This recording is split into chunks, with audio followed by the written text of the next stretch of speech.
Thank you. And thank you for being here. I appreciate you hearing this bill and attending today and making the drives to get here. On October 7th, 2023, Hamas terrorists operating out of Gaza using Iranian money enacted Operation Al-Aqsa Flood. It was a coordinated attack that overthrew Israel's Gaza checkpoints and attacked surrounding towns. It wasn't done for military advantage. It was done to kill Jews. They killed 1,200 Jews. They took 250 hostage. Those hostages waited 2 years before President Trump just recently secured their release. After the attack, you would think that Americans would have a great deal of sympathy and love for the Jewish victims. Most of America did. But anti-Semitism in America doubled in 2024. In response to the murdering of Jewish people, some in America doubled down their hate toward those victims. That's both sad and embarrassing. When Muslim terrorists attacked New York City in 2001, the whole world mourned. It seemed like almost every country had looked at that attack, not as just an attack on America, but attack on their country too. And as our country mourned, I remember and I'm thankful for the love and sympathy that we received from the international community. And we owed and should have done the same for Israel. Now this bill today in front of you is just a small bill. It's a definition. This bill does not create a new crime. It doesn't create a hate enhancer. It just defines what is and what is not anti-Semitism. It protects people from being accused of anti-Semitism if they aren't being anti-Semitic, just as much as it accuses somebody of being anti-Semitic if they truly are.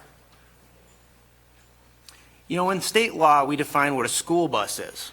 We define what butter is.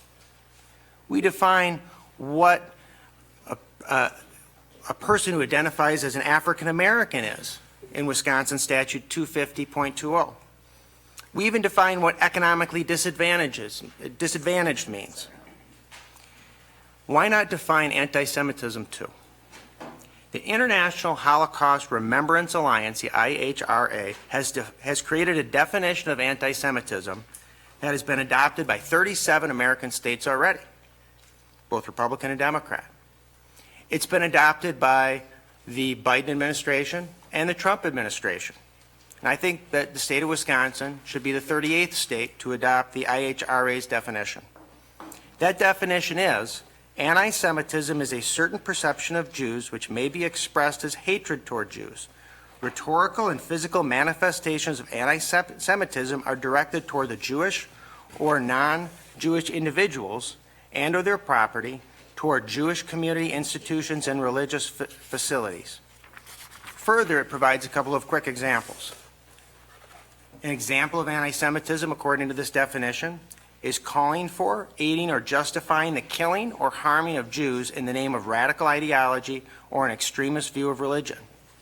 Another example of anti-Semitism under this is accusing Jews as a people of being responsible for real or imagined wrongdoing committed by a single Jewish person or a Jewish group, or even for acts committed by non-Jewish people. Third is denying the Holocaust, which is denying the facts, scope, and mechanisms like the gas chamber, or the intentionality of the genocide of the Jewish people at the hands of the National Socialists of Germany and its supporters and accomplices during World War II. And then there's multiple examples, but I'll just read the last one because it's important. And that is holding Jews collectively responsible for the actions of the state of Israel. Those are just examples of what this would define as anti-Semitism. Now, if anyone testifies against this bill today, which I don't think they should, but if they do, I'll predict the mistake they're going to make. They're going to try to say that this bill is bigger than it is. It's more than just a definition. And maybe that's a quiet admission from them that we should be doing more. But They will try to say that this is in some way restricting free speech, and it's not. President Biden didn't think it was. President Trump doesn't think it was. 37 other states, both Republican and Democrat, didn't think it was.